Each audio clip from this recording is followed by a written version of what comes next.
चरण पद्मा केवल भक्ति सदमा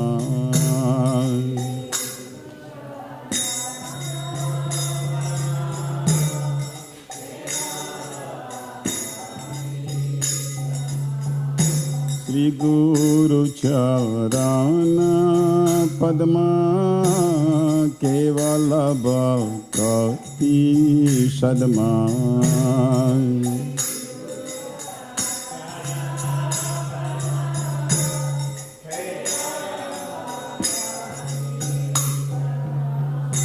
बंदो मुई सावधान माते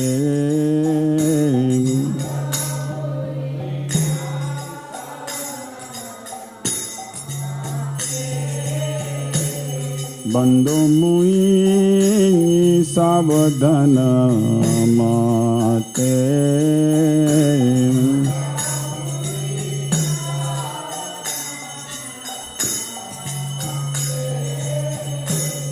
जहार प्रसादे बाये बावतरियो जहां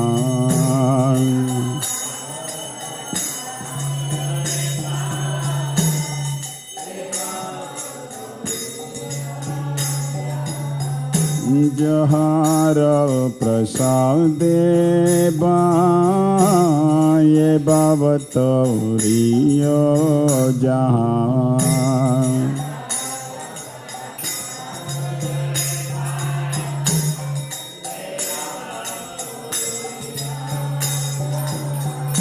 कृष्ण प्राप्ति होई जहां होइते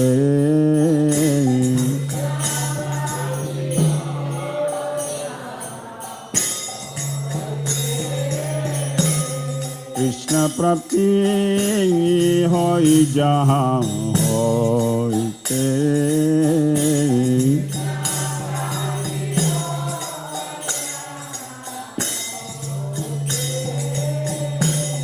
गुरुमुख पद्मा वाक्या चित्ते कोरिया क्या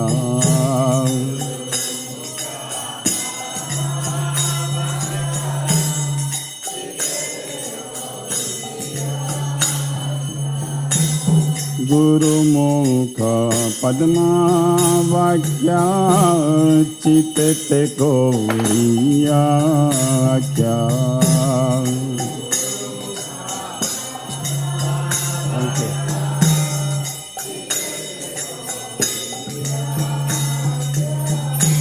और न कोरी हो मनिया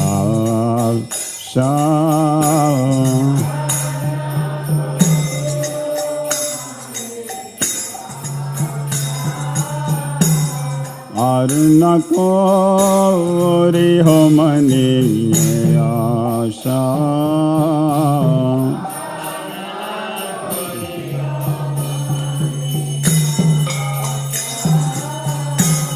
श्री गुरु चरण रते ऐसे उत्तम गति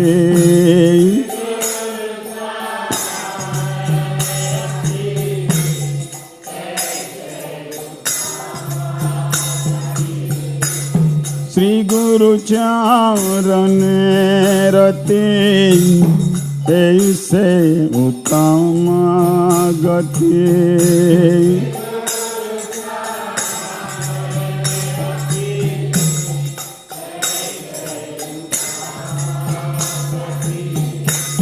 जे प्रसादे पूरे सर्व आशा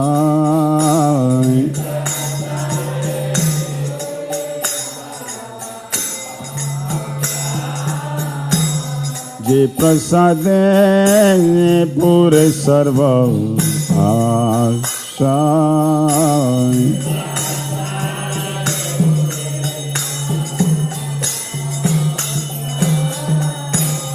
चक्षुदान दिलो जे जन्मे जन्मे प्रभु से।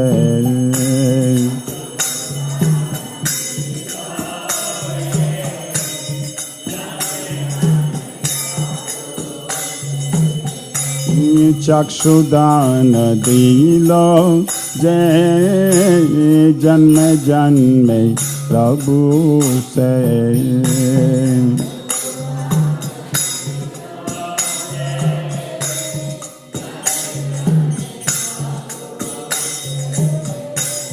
दिव्य ज्ञान हृदय प्रकाशितो,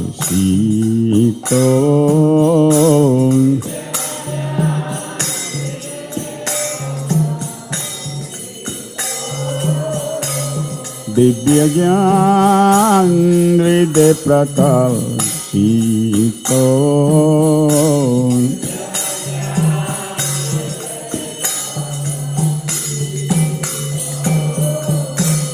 प्रेम भक्ति जहाँ होते अविद्या विनाश जाते।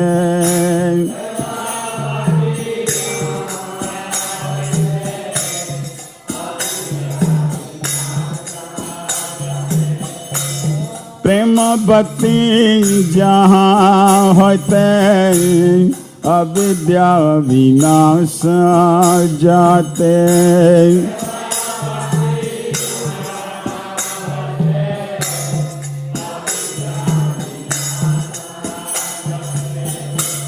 वेद गाय जहाँ रचलितो,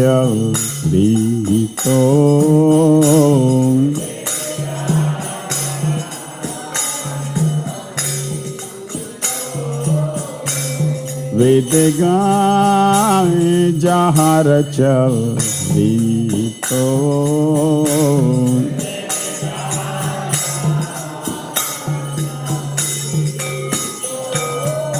श्री गुरु करुणा सिंधु आदम जनरा बंधु।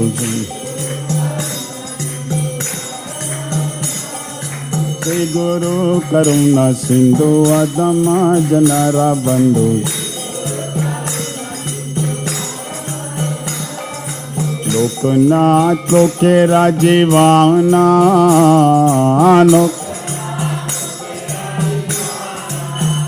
शिला प्रभुपाद लोके राजीवाना।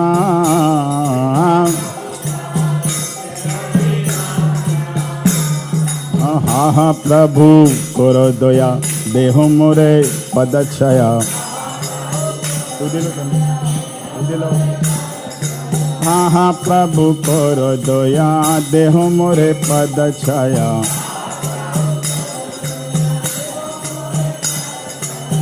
बेजाज गुसुक्रे भुवना,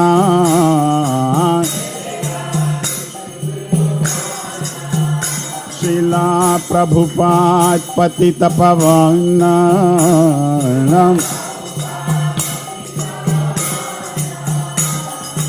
दुआ पद लैला शरण,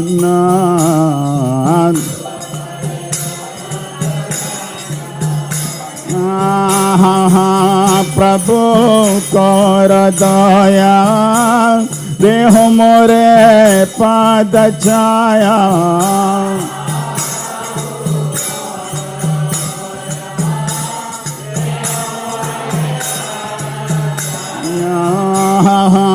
प्रभु कर दया देह मोरे पद छाया।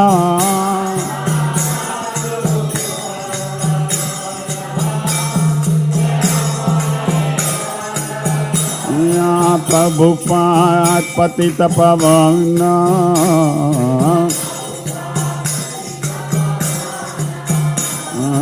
दुआ पद लैला शरण।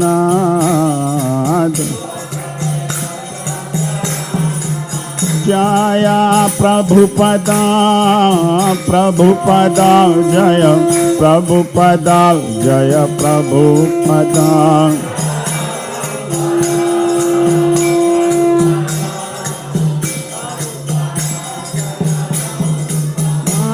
प्रभुपाद प्रभुपाद प्रभुपाद प्रभुपाद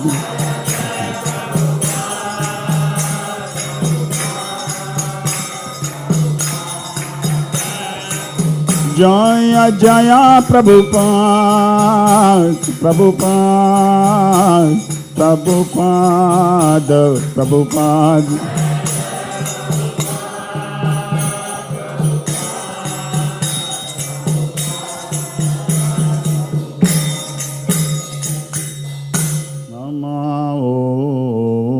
विष्णुपदाय कृष्ण प्रस्थाय भूतले श्रीमते भक्ति वेदांत स्वामी निते नामिने।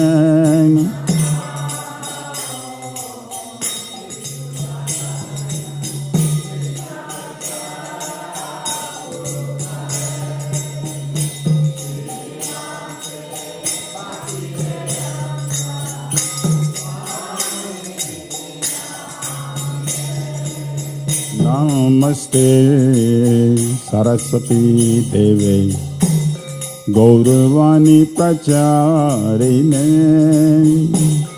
निर्विशेष शून्यवादी अशतदेशतारिणे।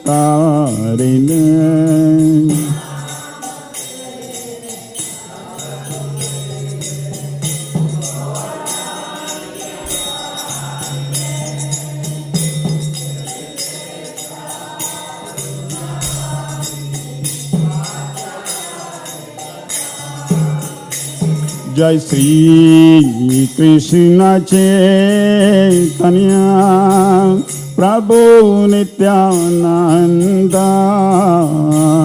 श्री अद्वैत गदाधर शिवासदि गौरभक्त वृंद। श्री अद्वैत गदाधर शिवासदि गौरभक्त वृंद।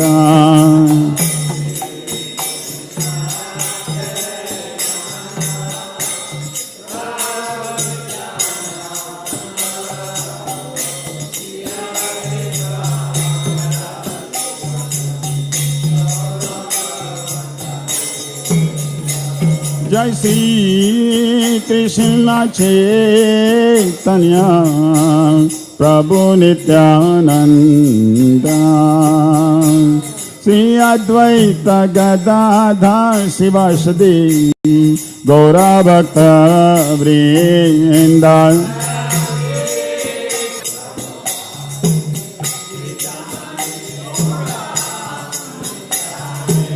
भक्त समूह लोया साथे गेलो नागर व्राजे।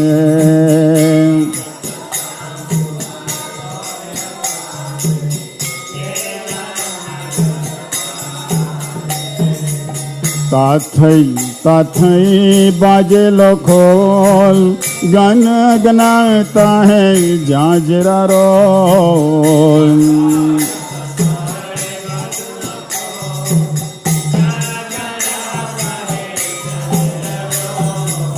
प्रेमे दला दला सोनेरा अंग चरणे नुपुर बाजे।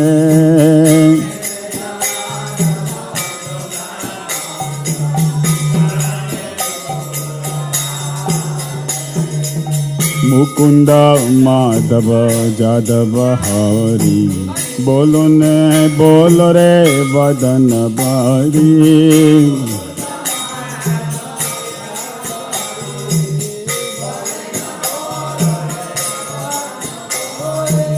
मिचे निंदा बोसे गेलो रे रत बिना भजिले जशोदा सुत चरणे पड़ी बेलाजे।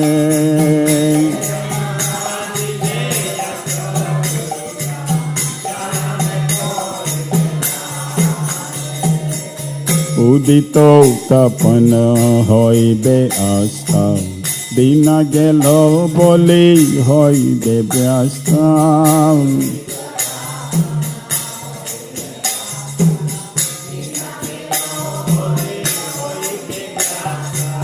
तब केनो एबे आलस होय न भज हृदय करी जतने तुमी ता कहु अपन काजे।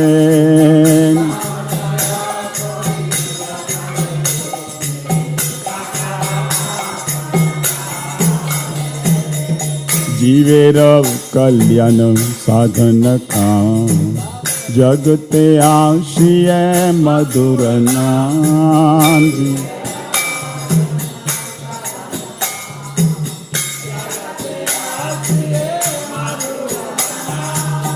अविद्यातिमिरा तपना रूप हृदय गगने विराजे।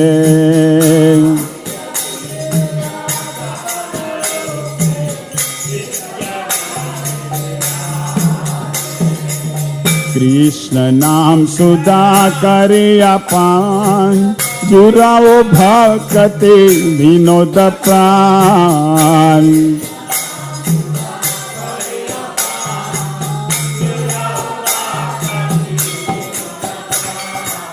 नाम बिना किछु नहीं तो और 14 भुवन मागे।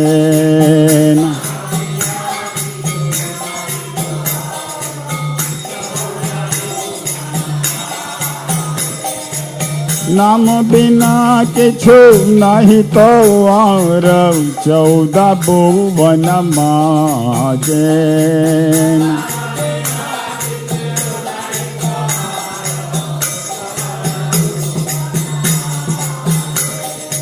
हरे कृष्णा कृष्णा कृष्णा हरे हरे, हरे राम राम राम हरे हरे।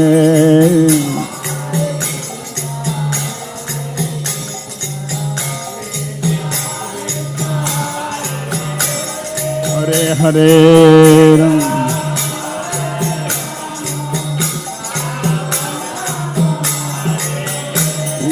हरे कृष्णा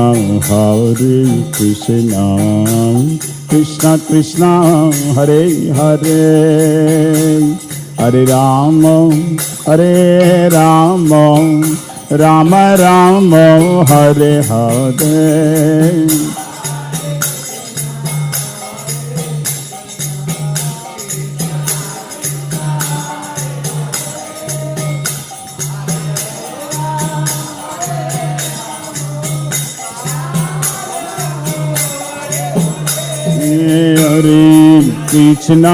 हरे कृष्णा कृष्णा कृष्णा हरे हरे, हरे राम राम राम हरे हरे।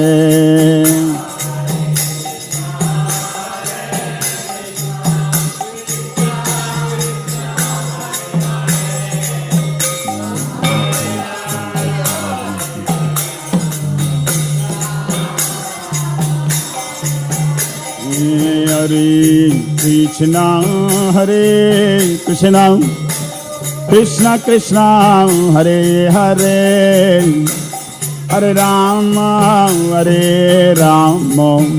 राम राम हरे हरे।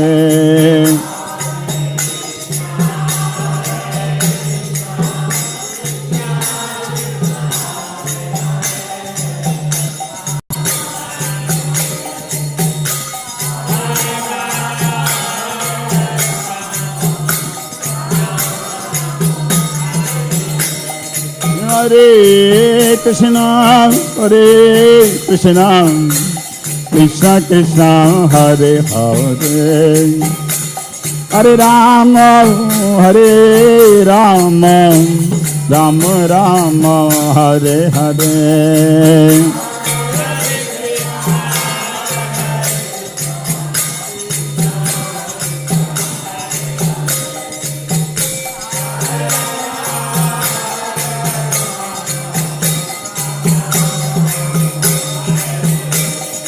हरे Krishna Krishna Krishna Hare Hare, Hare Rama, Rama Rama, Hare Hare.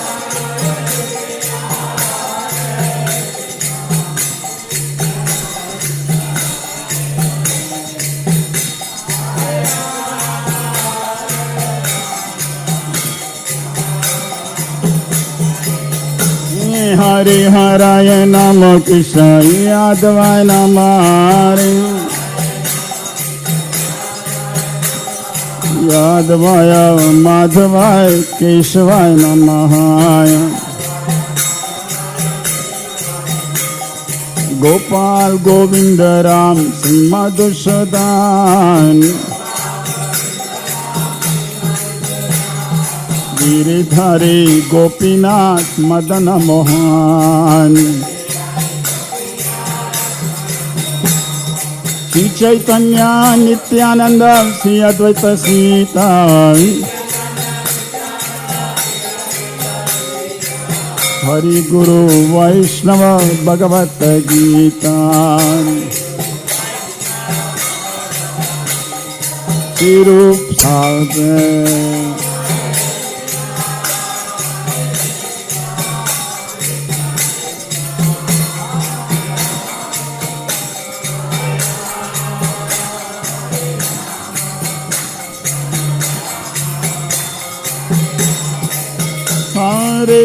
Hare Krishna, Krishna Krishna, Hare Hare, Hare Rama, Rama Rama, Hare Hare.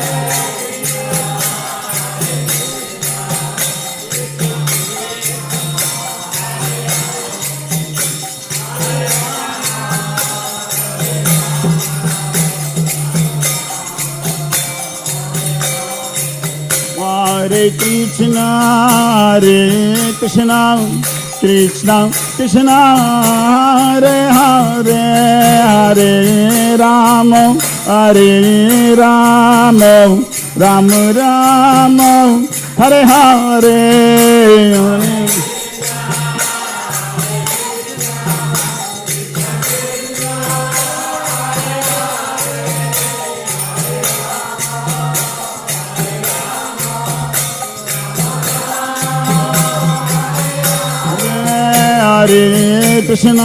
Hare Krishna, Krishna Krishna, Hare Hare, Hare Rama, Rama Rama, Hare Hare.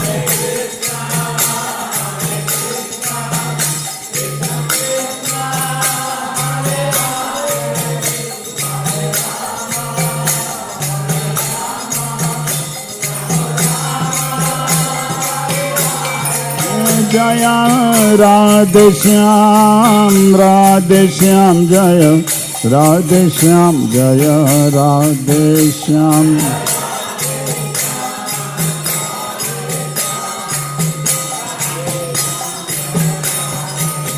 Jaya Krishna Balaram, Jaya Krishna Balaram, Jaya Krishna Balaram.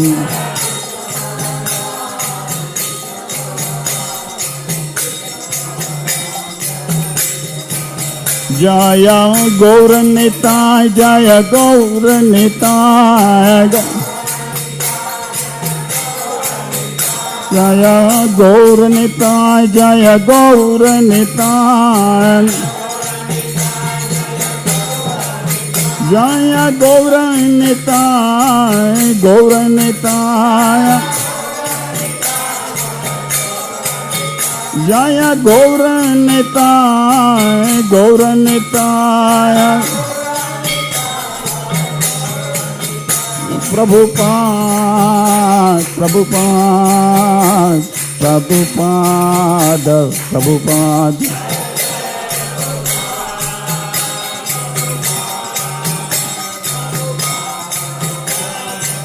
Nitai Gaura Haribol, Haribol, Haribol, Nitai Gaura Haribol.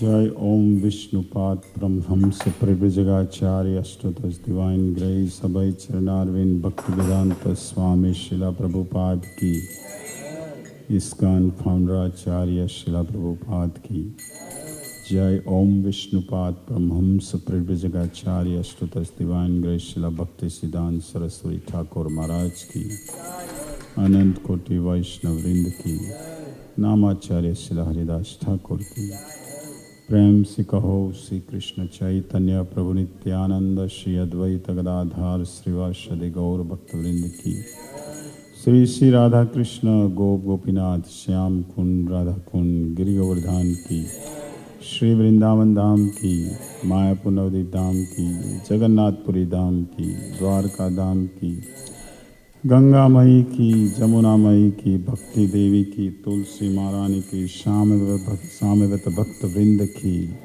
Shri Shri गौणिताई की श्री कृष्ण बलराम जी की श्री श्री राधा श्याम सुंदर जी की नरसिंहदेव भगवान की प्रहलाद महाराज की शिला प्रभुपाद की निताई गौर प्रेमानंदे All glories to assembled devotees, all glories to the assembled devotees, all glories to the assembled devotees. All glories, all glories, all glories to Shri Guru and Shri Gauranga Srila Prabhupada ki jai.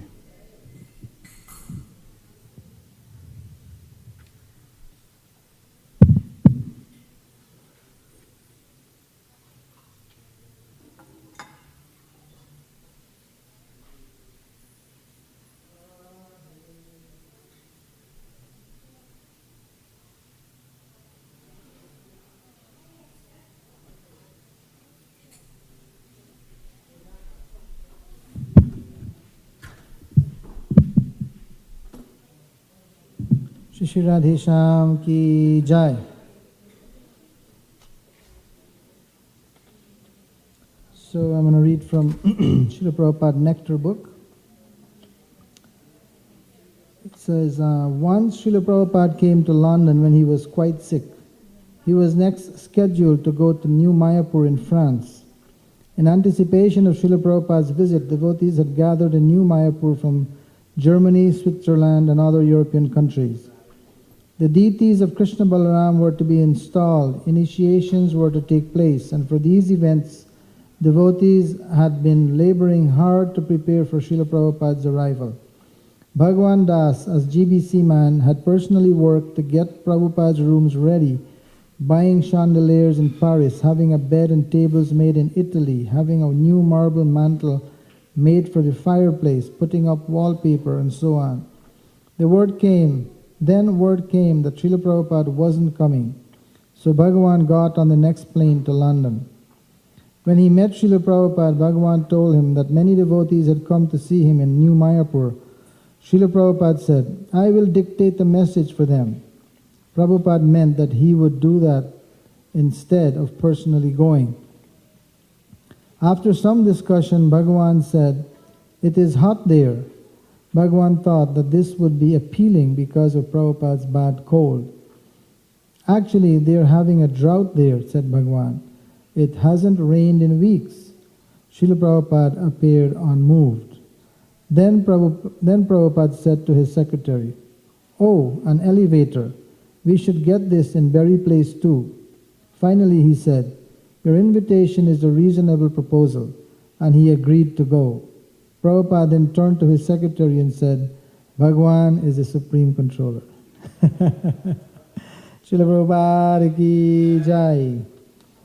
So we have heard the news of Brahmananda Prabhu passing away yesterday, and we'll have a memorial for him within the next couple of weeks or so when all the devotees are back from their travels and like that.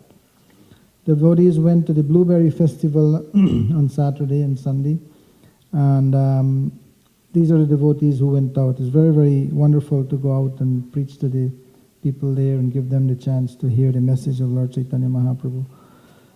So, Gopa Patni, Devidasi, Ragatmika Devidasi, Ekadasi, Vrata Devidasi, Ramya Das, Ananta Devidasi, Raga Devidasi, Muni, and the whole program was arranged by Sri Vrindavan Devidasi. I'd like to thank them all very much.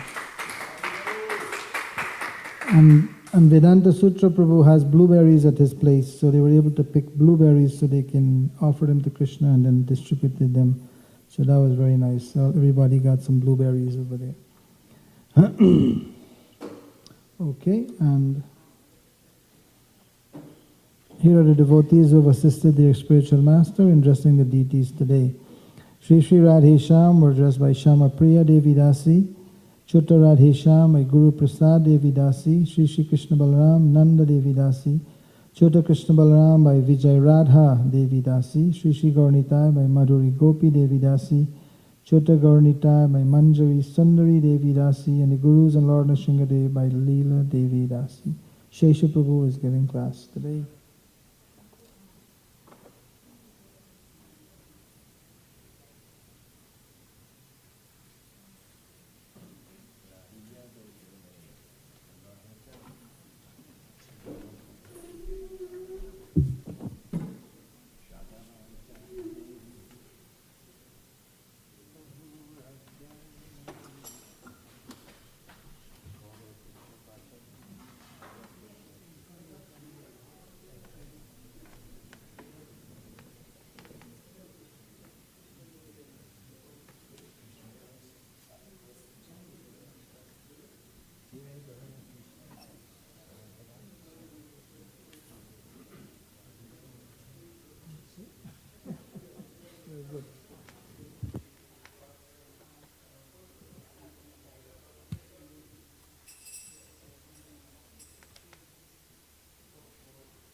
Jaya Radha Madhava Kunja Bihari Gopijana Vallabha Girivadadari.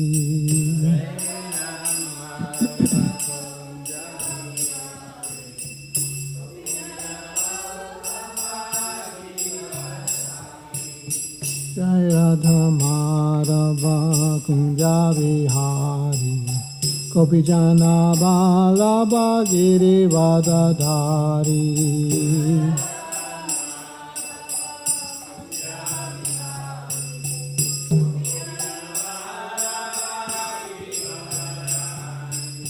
Yashoda Nandana Vraja Jana Ranjana.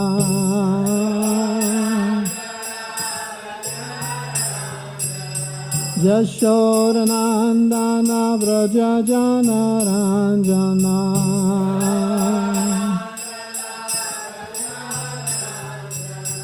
Jamuna Tiravanachari.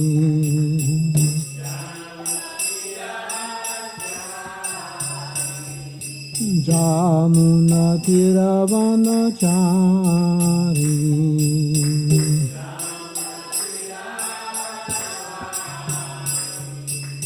Jai Radha Madhava Kunja Bihari Gopijana Vallabha Girivadadari.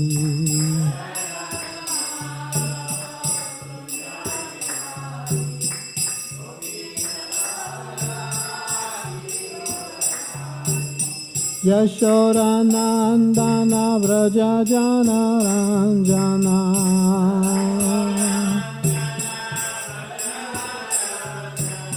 Jamuna Tiravanachari.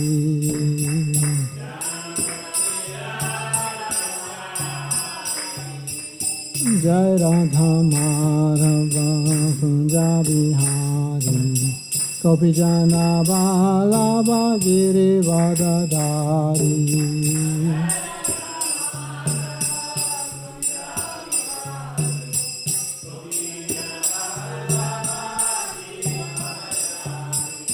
Yashodanandana Brajajana Ranjana.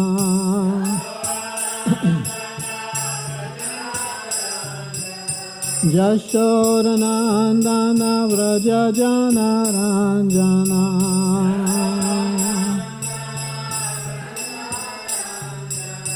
Jamuna Tiravanachari.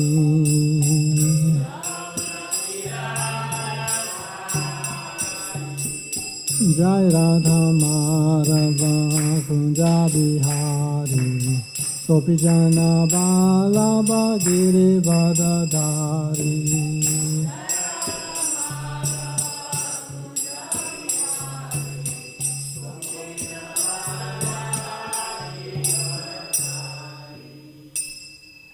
Jayam Vishnupad Paramahamsa Parivajaka Acharya Ashtottara Satya Shri Srimad, His Divine Grace, A.C. Bhaktivedanta Swami Srila Prabhupada Ki, Ananta Koda Vaishnavinda Ki, ISKCON Founder Acharya, His Divine Grace, Srila Prabhupada Ki, Gaura Premanandi.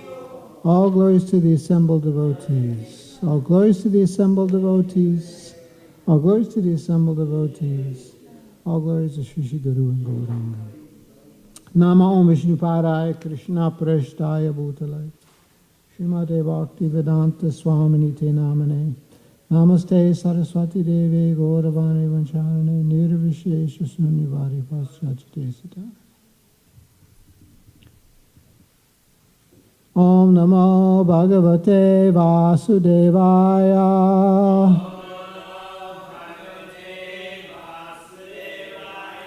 Om Namo Bhagavate Vasudevaya.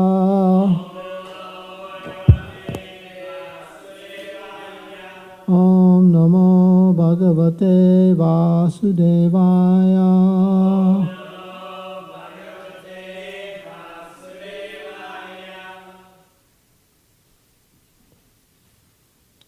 So before beginning the recitation of Srimad Bhagavatam this morning, I'd just like to say that there are so many special souls that came and are coming to the Krishna consciousness movement, and hearing of Brahmananda Prabhu's passing yesterday was very moving experience for me. Always sort of idolized him. And still do, passing in Vrindavan the way he did. So we'll, as Keshav Prabhu said, we'll have a ceremony sometime. That's something to look forward to, glorifying these devotees that first came to serve Srila Prabhupada and did so much to establish where we are and what we can accomplish even to this day in Srila Prabhupada's service. So today we're reading concluding verses of the 66th chapter of the 10th canto, Pondraka, the false Vasudeva, texts 41 through 43. So we'll chant together text number 41. So word meanings.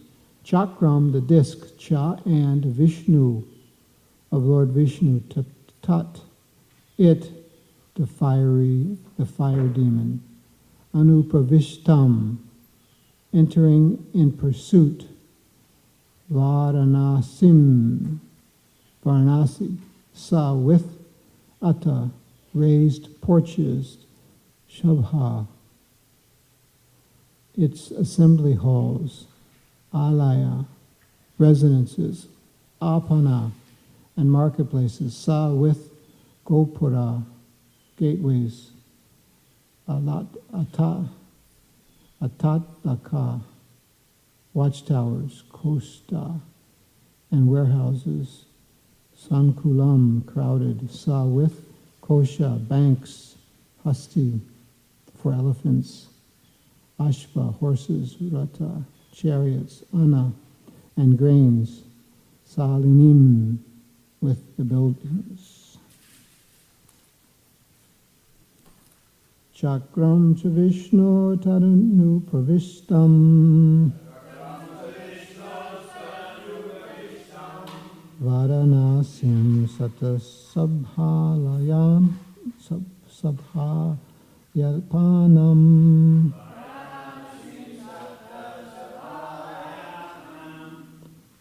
Sagopurata lakakoshta shankalam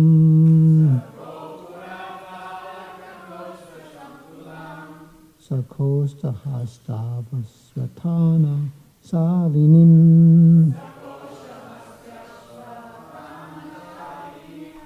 Chakram cha Vishnos taranu pravistam Varanasim satasahavayapanam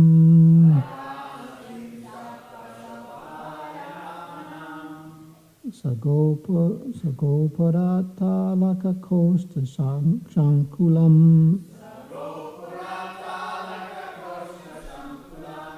Sakosa hasjavasalatana salinim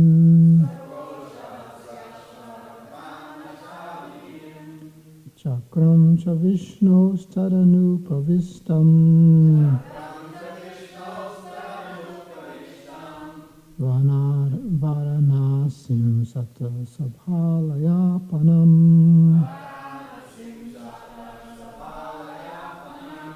Sagopurata lakakosta sankulam Sakosta hastava Pratana salinim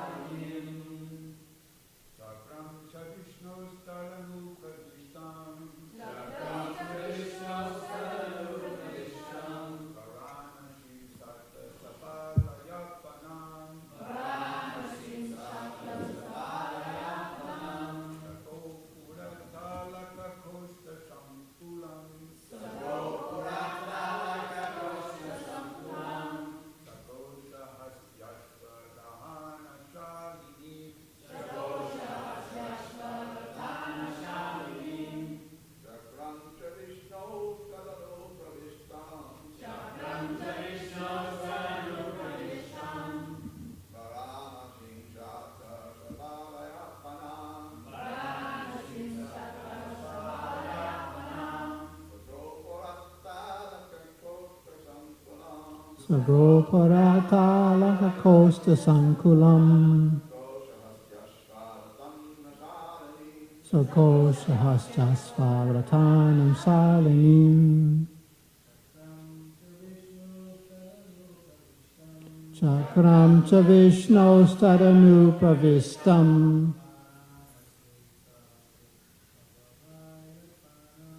Varanasim sata sabalaya yapanam Sagopurata lakakosa sankulam Sakosta hasyasvaratana salinim. Ladies?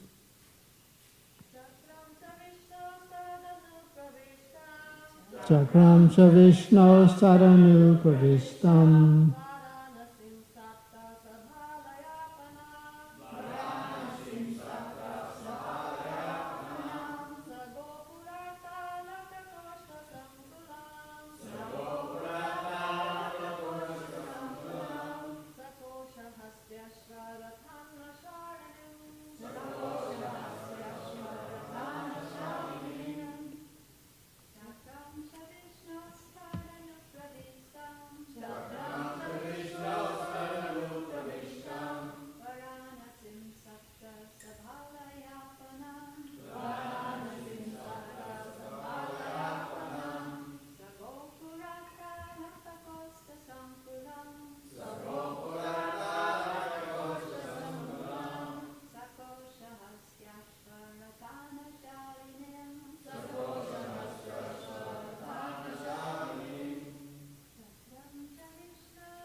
translation by the disciples of Srila Prabhupada.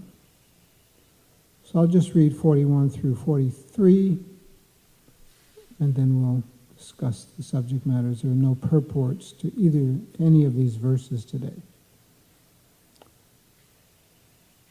So the text 41 begins with "and also."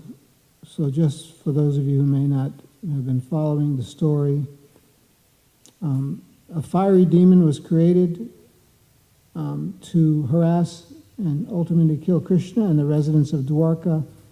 That demon's efforts were thwarted, and so that fiery demon came back to Varanasi and there killed Sudakshina, who had conjured him up with his priests, and so he killed Sudakshina and all his priests.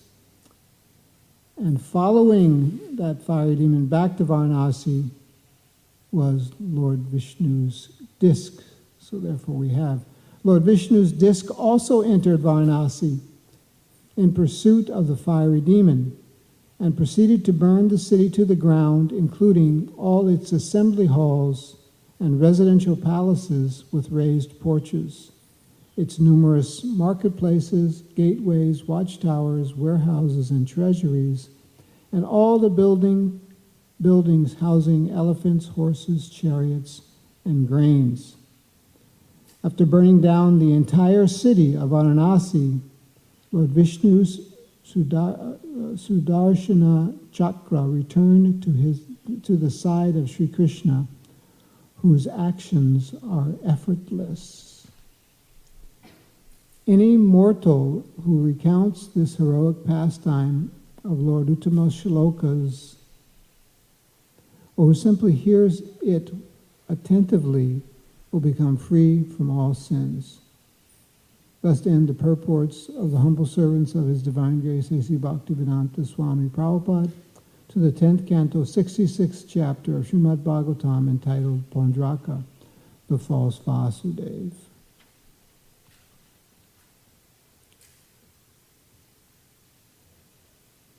So as we've reached the end of this chapter, I'd like to just review a few points that were presented in this chapter regarding our conception of God. And indeed, that's what we'll talk about in the class today, different conceptions about God, what it means. We all may believe in God, but we may be believing in different gods, so try to understand a little bit what it means, different conceptions of God. But the reason why I wanted to go back over some of these things is because my own conception of God was very much struck by this chapter in the Krishna book the first time I read it. I can still remember right now being out on Sankirtan at a stoplight in Annapolis, Maryland, thinking about this pastime that we had read before going on Sankirtan that day, because it struck me so much. 4 points, actually 2, but there are 2 instances of each of these things. First, we have this picture of God as being in the assembly, and when the messenger of Pondraka came to give, the challenge to Krishna, to Vasudeva, the real Vasudeva, how Krishna and all the members of the assembly laughed very loudly. They laughed very loudly, and Prabhupada says, it's not in the Sanskrit actually, but Prabhupada said they laughed loudly for a considerable amount of time. They were laughing. That image just struck me so much, even to this day. It is a very vivid, kind of different conception of God. I mean, God just like having a belly laugh and bending over, and everyone just, practically rolling on the floor with laughter in the assembly. Quite a interesting conception. And that's not the only time, because when Krishna finally went on when Pondraka came and Krishna went out to meet him on the battlefield, when he actually saw him, he also couldn't check his laughter. He was actually seeing him, with the obvious imitation. Prabhupada, he describes it very nicely that it was obviously an imitation. How he was made up. Let's see if I can see it, because they quote Prabhupada's purport here. When Lord Krishna, on the whole, Pandraka's dress and makeup were clearly imitation. Anyone can understand that he was just like someone on a stage playing the part of Vasudeva in false dress. When Lord Sri Krishna saw Pandraka imitating his posture and dress, he could not check his laughter, and thus he laughed with great satisfaction. So, again, he had a good laugh. It wasn't just enough in the assembly house, but... and it's interesting here, imitating his posture and dress. Could you imagine? He's like going to throw the disc, so he's like... he cut some pose, like hilarious, hilarious. He had 2 extra arms. It was just amazing. But this is God. I mean, God, at least we're asked to believe in this God, accept this God, that he's laughing, having such a good time. And also, there's 2 other points on the other side here. The way Krishna spoke to him, both to the messenger and then in person, also is sort of surprising for God, because he sort of like played along. Okay, you want my disc? Well, here it is. Be careful. He told him like that. Be careful. I'm going to give it to you. So we might think about God. We think of him all powerful, all majestic, and how does he sort of descend to this kind of banter with somebody like Pandraka? But he did. He told him, be careful. And he also told the messenger, he said to him something very amazing. He said, I directly call him a rascal. He said like that, go tell your rascal master that I directly call him a rascal. Of course, that maybe a lot of that has to do with the word rascal, little rascals.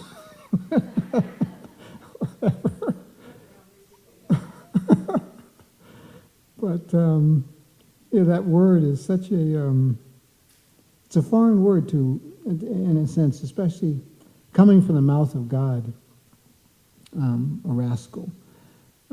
But these things give us an image of Krishna, and indeed that's the purpose of the Srimad Bhagavatam, especially the 10th canto of Srimad Bhagavatam, that we get some understanding, a personal look at who is God and what he does and what he likes, what he doesn't like, is described very in great detail in the 10th, and all the whole Srimad Bhagavatam, but the 10th canto in particularly.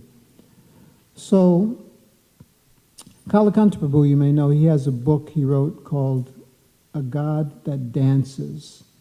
It's a versification of Bhagavad Gita and Srimad Bhagavatam.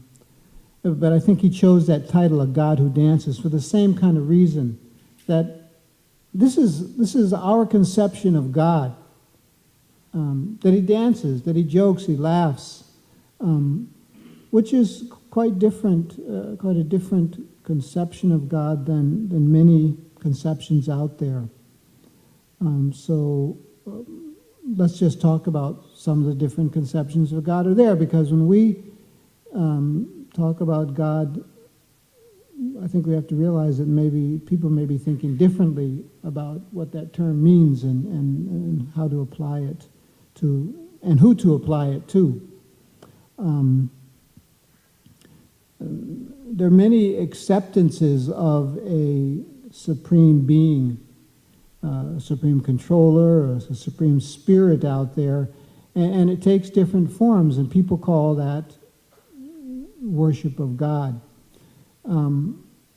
For instance, in the 10th chapter of Bhagavad Gita, we find a description of many different powerful creatures or occurrences in nature that some people worship as God. And I think you'll find in different cultures or civilizations or maybe uncivilized societies around the world where people worship, Prabhupada says, a tree, for instance. They worship a tree, or they worship a mountain, because there's a certain amount of power or majesty in these things, and people associate that with God, and therefore they humble themselves, they offer worship, homage to expressions of great power that we find in nature. Now, a lot of time that's motivated by sort of a type of fear that if we don't please the gods, the god of the tree, the god of rain, the god of the mountain, then something bad might happen to us. And so their worship of God, of the power we find in nature, is based in fear. And so that's certainly acceptance of a supreme being, and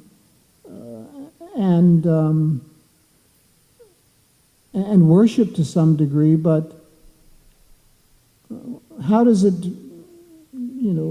rank in terms of other understandings of God? That's the point. It's all centered in material existence, and it's based, as I say, in fear. So that's one way to accept God, the Supreme Being, the power in nature. Another conception about God is that God is who supplies all of our necessities. Now, I don't mean to suggest that we, in our conception of God, when we get to that here in this list, don't have elements of some of these same things. That's there. Just like God as a supplier of the necessities, of our necessities in life. That's also described in Bhagavad Gita in the 3rd chapter, where karma, the karma kanda sort of section of the Vedas is summarized. People worship God in the form of demigods, for instance, and those demigods are meant to supply their necessities. They pray to a supreme being, a supreme controller, to get their necessities of life. As I say, karma kanda is full of these things, and therefore people worship the demigods. And so that's a conception of God that is not just in the Vedic system of worshiping demigods, even in some forms of Christianity, this is prominent, that if you worship God, you'll get prosperity. And so it's all based on this kind of a needs relationship with the Supreme Lord. Again, these are things which are, so let's say, within the material sphere and understanding God within the material sphere. If we move to the spiritual basis, say a more spiritual conception, we find what is common in our study. We find Brahman, Paramatma, and Bhagavan, different ways in which people worship God. Some people accept God, a supreme controller, a uniting force of everything that happens in this world, the fabric that underlies the entire creation we see around us, or Brahman. Some people worship Brahman as God or as the supreme. And almost sort of a negation of the material world, that there's a spiritual reality, and that spiritual reality has none of the characteristics of the material variety that we see around us here. And so some people accept Brahman as God. So it's another conception of God that's out there. Brahman, then there's Paramatma. Paramatma's the knower, the controller, the doer behind everything, the localized personality of Godhead, who's in our hearts, who's in every atom, who's directing this the world and directing all of us. Paramatma is also another conception that's there of God. Who is God? The all-knowing, all-controlling being that's in the heart of all living entities. That's a conception of God as well. And again, not something that we reject. We don't even reject Brahman, but we see it in relation to Bhagavan, which is a further development in the conception of who is God. Bhagavan. It's interesting that how these different forms of God are motivated or known. I mentioned fear, need, a sort of a negation for the Brahman. Paramatma, individualized. Was that Krishna? Oh my God.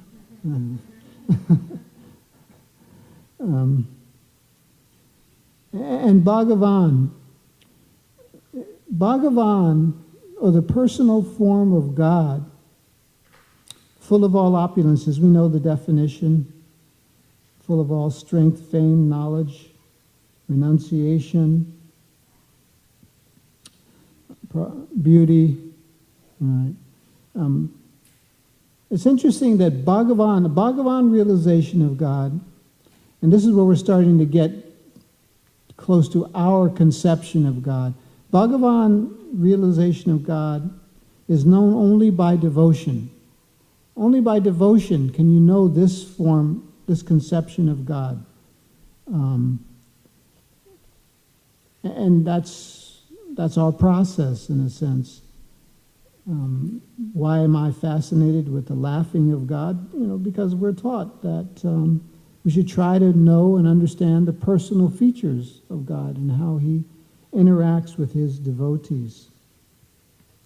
There's an interesting analysis that Srila Jiva Goswami gives about this word Bhagavan. We're all familiar with the definition that I just talked about. Full of all strength, knowledge, fame, renunciation, like that. Aishvaryasya samagrasya viryasya yasasa shriya. That verse from the Vishnu Purana. But there's another way that's presented in the Bhagavat Sandarbha by Srila Jiva Goswami of understanding this word Bhagavan, and it goes to breaking up the syllables, like Bhagavan. What do they mean? And how do they indicate? What kind of conception of God does it give? So I found it very interesting. I'll share it with you here.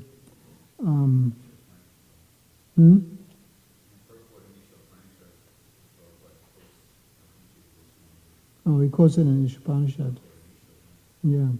So, three things. Ba. Ba has similarity with the root brin, which means to support, to nourish. And so the relationship, the personal relationship between the living entity and God, Bhagavan, is characterized by this nourishment. The devotion of the individual jiva soul with God, the relationship is based on God nourishing the individual soul by personal dealings, by loving exchanges. One's bhakti, or love for the Supreme Lord, is nourished by Bhagavan, by Him taking this role of nourishing and supporting by loving exchanges. Ga has a similarity with the root gam, which means to go or to send. And so Bhagavan means he who sends his devotee back to the spiritual world, sends his devotee to his own abode. And Van has a root similarity with the root Vasa, which means to live. And so Vasa means that he lives, Bhagavan lives in the heart of the devotee. He lives there and is his constant companion like that. And so the Bhagavan conception of God is a very personal one in which one has a personal relationship with the Supreme Lord. And it's interesting that this Bhagavan, when we get to the level of Bhagavan realization of God, it's completely out of anything to do with the material world. It only has to do with his activities in the spiritual world. There's no, even the Paramatma, even Paramatma is present in the material world. He pervades the material world. There's no Paramatma in the spiritual realm. And so Bhagavan means his own activities outside of anything to do with creation or maintenance of this world altogether. It just has to do with him. He's a person. He has his own abode. He has his own activities. He has his own relationships, none of which have to do necessarily with creation or maintenance of this world. And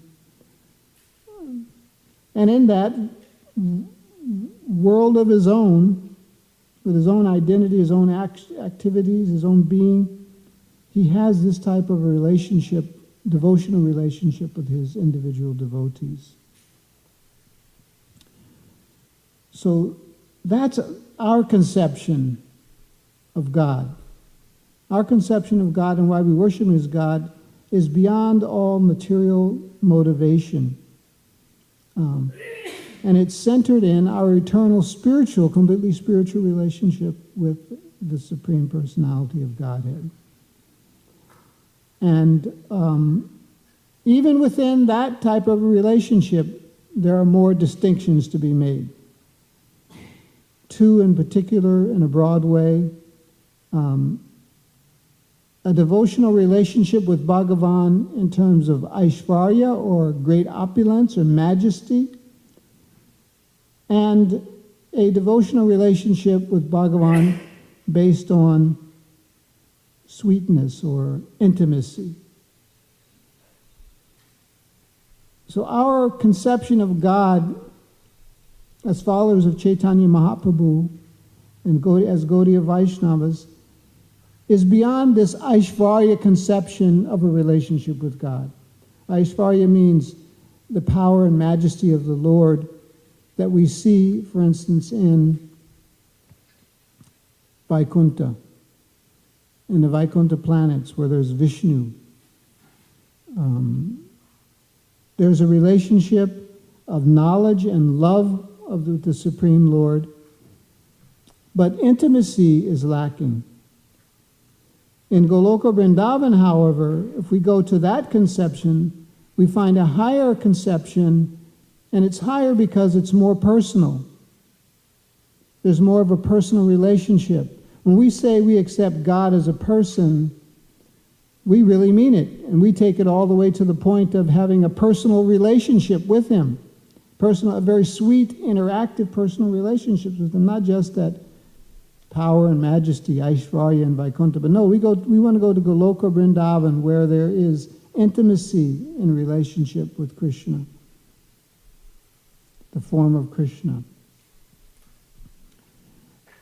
And why that's the topmost is because there, not only is there knowledge and love for the Supreme Lord, but the Supreme Lord himself becomes conquered by his devotee. He becomes conquered by the love of the devotee. He becomes, although he's the Supreme in all the aspects that we've read or talked about, all the way from the very beginning of the power in the world, he becomes conquered by the love of his devotee. That's why Krishna is the Supreme Personality of Godhead. Because he becomes conquered by his devotee, by the love of his devotee. So much so that, as described in the verses here today, it is related, by the way, to the verses today. To text number 42, the last line of that, the Sanskrit in that verse, Krishnasya klista karmana. It means Sri Krishna, whose actions are effortless. Whose actions are effortless. By the power and majesty and opulence of the Supreme Lord, his actions are effortless. Whatever he wants is automatically done. This is Aishvarya. We read the verse, Aishvaryasya Yashasasriya.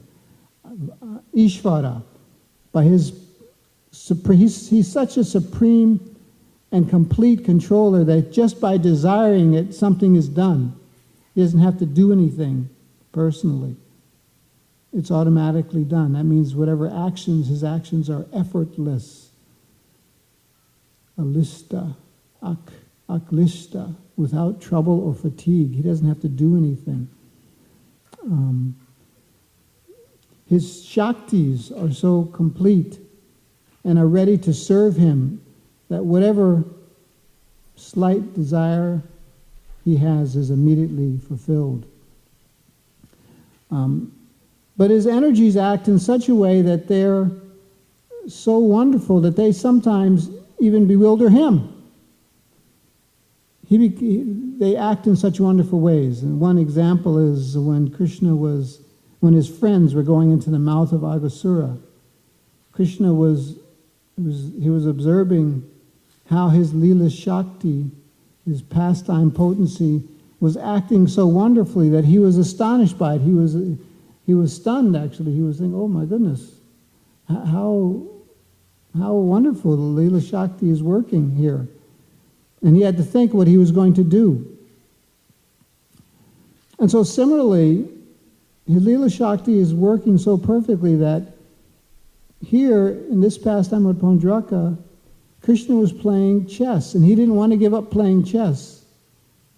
And so therefore, just by his Leela Shakti potency, Sudarshan got his orders and burned down the city and took care of the fiery demon, and Krishna could just enjoy playing chess with his devotees. And without any effort to protect his devotees from the fiery demon efforts.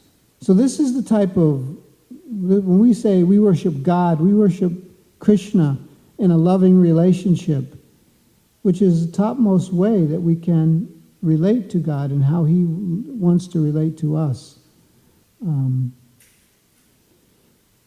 So that opportunity is given to us by Srila Prabhupada, Sri Chaitanya Mahaprabhu, Srimad Bhagavatam, and all the great devotees. And all we have to do is make an effort. We do have to make an effort to hear, though, not necessarily to do, but just to hear. And if we engage ourselves in hearing about this conception of God, then we'll attain that perfection gradually, without fail. So these are something on different conceptions of God. Does anybody have any questions or comments they'd like to make? Radha Damodar Prabhu?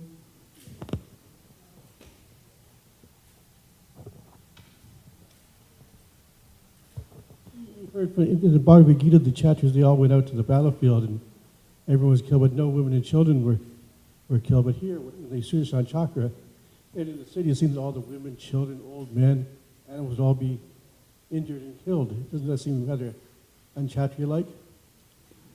Well, it doesn't. It's interesting because it mentions it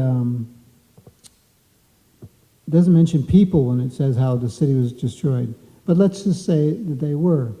Now, Krishna's act, we can by analogy, refer to other examples of Krishna's behavior. Say like on the battlefield of Kurukshetra, where people came to fight, and they did die. They were meant to. But what happened to all those people that died in the presence of Krishna? What happened to them? Was it something bad that happened to them? Sure, they had to give up their body. We have to do that anyway. But what happened? They were all liberated. They're all liberated. And this is a special feature of Krishna, that when he kills someone, even his enemies, they get liberated. So let's say people were killed in the town here, but it's Lord Vishnu's disc doing the killing. They're getting benefited by that. Now, that may be hard to understand, but if we have a background in the science of Krishna consciousness, knowing from the instructions of Bhagavad Gita, where Krishna tells Arjuna, he's telling him to kill him, to fight on the battlefield, but he said that you should know that no one can kill the soul. If you're thinking you're killing the soul, you're making a mistake. And so he teaches them whole knowledge of Bhagavad Gita about the spirit soul, how the spirit soul can never be killed. And so if there were people killed in Varanasi when all this destruction took place, then they were ultimately benefited, their souls were ultimately benefited by being liberated by the actions of the Lord. So there's never a downside to interaction with Krishna, even if it means giving up this body, which you all have to do anyway at some point. Yes? It's all right. There's a verse in Bhagavatam 3, 28:33 that has to do with the laughter of Lord Vishnu. Is it all right if I read it? Mm-hmm. It says, with devotion, steeped in love and affection, the yogi should meditate within the core of his heart upon the laughter of Lord Vishnu. Laughter of Lord Vishnu is so captivating that it can be easily meditated upon. When the Supreme Lord is laughing, one can see his small teeth, which resemble jasmine buds, reddened rosy by the splendor of his lips. Once devoting his mind to this, the yogi should no longer desire to see anything else. And in Prabhupada's purport, he has I'll just read one line of it.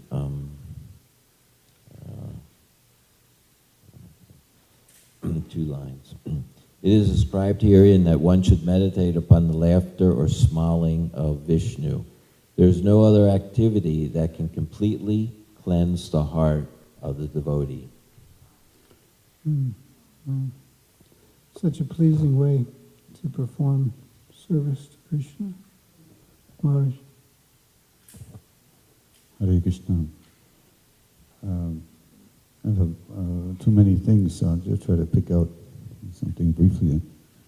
On the smiling topic, some of us may recall in Nectar of Devotion, there's a whole science of that, and different levels of laughter show, like more of the teeth show. When someone's really laughing out loud, then the teeth show more, different levels of smiling, hasa, or laughing. I hope I get this right, because I present this a lot when you were talking about the distinction between Brahman, Paramatma, and then Bhagavan. That Bhagavan is beyond this world, and Brahman. So I tried to suggest that the Brahman and Paramatma reveal the immanence, or how Krishna is within everything, even in this world, whereas Bhagavan is more his transcendental aspect. Bhagavan is beyond this world.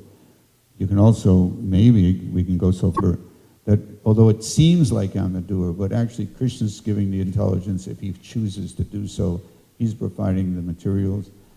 In other words, these lesser, you might say, or more preliminary or less developed conceptions of God and our relationship with him, it seems it has its use. There's stepping stones that we still need to support ourselves on as we simultaneously try to cultivate the sweet aspect also. Is that a reasonable proposal? Yeah, I think that is the proposal. Like the description is there about how things are cumulative, just like the earth. Earth has, what is it, form, smell, taste, whatever. You start with the elements, and one ether has space or whatever, and then you add the element, and you get the complete earth that has all 5 of the elements. And so realization of Krishna is like that. Even the rasas with Krishna, they all contain, like Madhurya rasa contains all the others, elements of the others in them. So when you're tasting the fullness of the conjugal relationship with Krishna, it has all the others within it. And so yes, all the different conceptions of God are not cast away as we move through them, as we try to move toward the highest understanding and conception of God, but rather they build, as you say, like a stepping staircase.